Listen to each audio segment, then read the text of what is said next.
वायू सुरभी कृती सुरभी मुद्रा करताना तर्जनीच्या बुडाशी अंगठ्याची टोके ठेवावी. या कृतीमुळे वायुतत्व वाढते. लाभ: आपले मन सतत भटकत असते. सुरभी मुद्रा करताना तर्जनीच्या बुडाशी अंगठ्याच्या टोकाने स्पर्श केल्यास मनाची एकाग्रता आणि ताकद लाभते. तसेच शरीरातील दुःख आणि वेदना दूर होतात. शून्य सुरभी मुद्रा कृती दोन्ही हाताच्या मध्यमा बोटाच्या तळाशी दोन्ही अंगठ्याची टोके स्पर्श करून शून्य सुरभी मुद्रा करतात. लाभ: सुरभी मुद्रा करताना त्यात आकाश तत्व समाविष्ट केले जाते.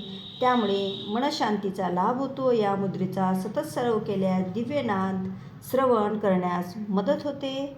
जीवितशतम योग निसर्ग उपचार सेंटर हिलिंग हेल्थ सेंटरतर्फे शारीरिक आरोग्य आणि मानसिक आरोग्यासाठी सर्व सुविधा आमच्या सेंटरवर पुरवल्या जातात. गरजवंतांनी पुढील नंबरवर संपर्क करावा. 9309514284. थँक्यू.